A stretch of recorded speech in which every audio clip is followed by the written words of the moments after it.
Quelles sont les 4 faces cachées de Jésus-Christ? C'est l'un des mystères profonds cachés derrière les 4 évangiles. Dans cette vidéo, nous explorerons cette merveilleuse vérité. Reste jusqu'à la fin si tu veux comprendre la sagesse divine que Dieu a opérée dans le choix des auteurs de chaque évangile. Allons-y.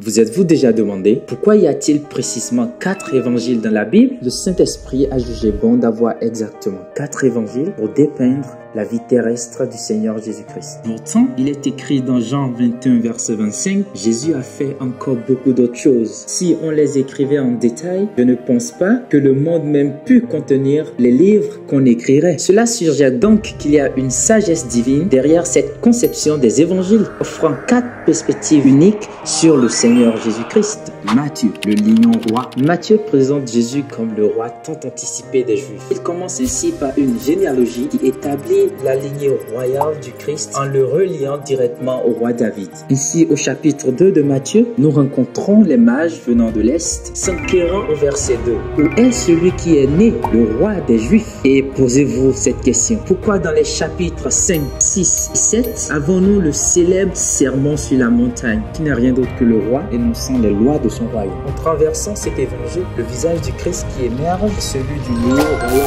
de la tribu de Juda, le roi glorieux et majestueux. L'évangile de Marc à son tour dépeint Jésus comme le serviteur inébranlable de Yahweh, celui qui, bien qu'il fût égal avec Dieu, s'est dépouillé lui-même en prenant une forme de serviteur. Philippiens 2, verset 7. Le Seigneur Jésus lui-même le dit en Marc 10, verset 45. Car le Fils de l'homme est venu non pour être servi, mais pour servir. Notamment, Marc la généalogie de Jésus, car qui trace la lignée d'un serviteur. Dans l'évangile de Marc, le mot aussitôt est utilisé à plusieurs reprises pour dépeindre Jésus comme toujours prêt à servir. Marc tient également le plus grand nombre de miracles de tous les évangiles, mettant en valeur le service incessant de Jésus. Ici, la face qui est mise en avant est la face divine, le symbole de service et de travail infatigable. Oh, combien merveilleux est le Seigneur Jésus, que le grand Dieu se donnerait en serviteur. Passons maintenant à l'évangile du Fils de l'homme, l'évangile de Luc.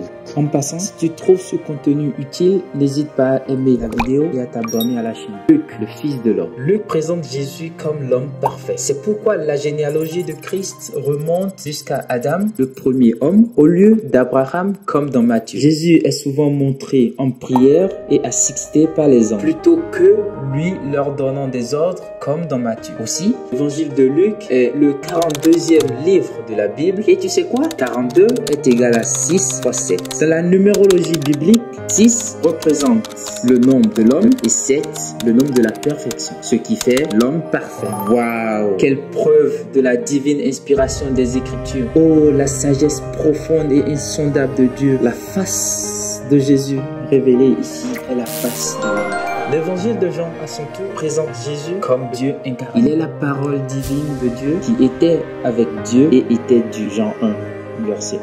Dans cet évangile, Jésus est désigné comme le Fils de Dieu, ce qui l'égale à Dieu, comme craignaient les Juifs.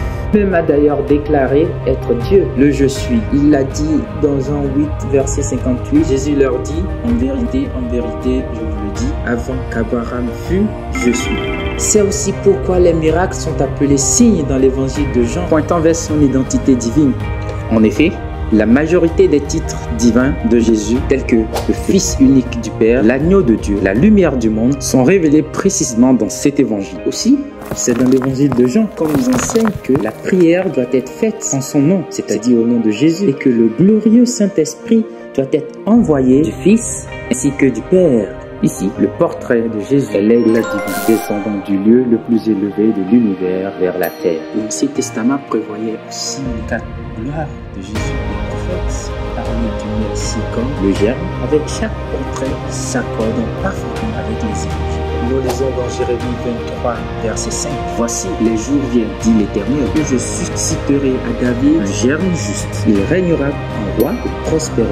Il exercera le droit et la justice sur la terre. Comme vous voyez, la représentation de Matthieu est ici préfigurée des siècles auparavant. Ensuite, dans Zacharie 3, verset 8, partie B, on lit: car voici, je vais faire venir mon serviteur, le germe. Cette prophétie reflète la représentation du Christ par Marc en tant que serviteur. Un peu plus loin, dans Zacharie 6, verset 12, il est écrit « Voici l'homme dont le nom est Germe.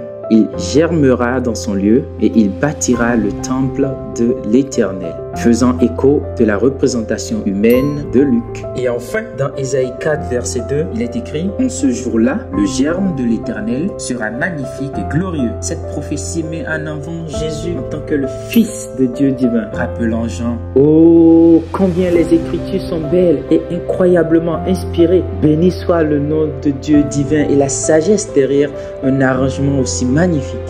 Et comme nous l'avons promis, voici l'une des merveilleuses sagesses derrière le choix par Dieu des 4 hommes qui ont écrit les évangiles sous la direction du Saint-Esprit.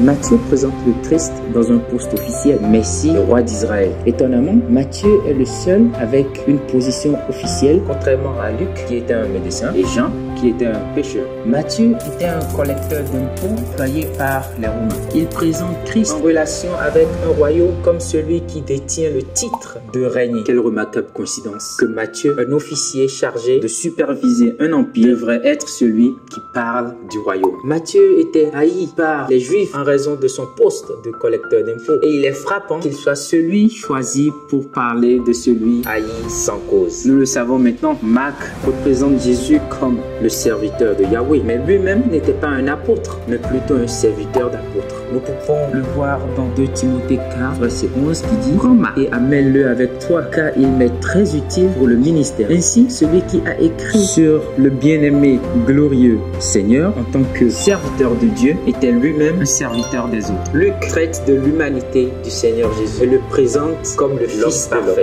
L'évangile de Luc révèle également l'état déchu de la nature humaine. Il est profondément approprié que celui choisi pour ces tâches soit lui-même un médecin, un observateur avisé de la nature humaine et un diagnosticien de la condition humaine. Oh, Jean, à son tour, représente le Seigneur Jésus comme Dieu, le Fils engendré de Dieu. Et cette tâche ne peut être accomplie que par quelqu'un ayant un discernement exceptionnel et une profonde spiritualité. Quelle merveilleuse coïncidence que celui qui était le plus proche du Seigneur, celui qui se désignait comme le disciple que Jésus aimait, ait entrepris cette mission sacrée. Il est également remarquable que celui qui s'est appuyé sur le sein du Maître, en Jean 13, verset 23, soit celui qui a écrit sur le Fils unique qui demeure dans le sein du Père. Quelle extraordinaire démonstration de la sagesse multiforme de Dieu. Combien il est grand et il est digne d'être adoré. Partage avec nous dans les commentaires ta phase préférée et ton point de vue sur ce sujet. N'hésite pas à aimer, à t'abonner. Partage cette vidéo avec quelqu'un qui doit découvrir encore plus Christ. Et n'oublie jamais, tout tourne autour de Jésus.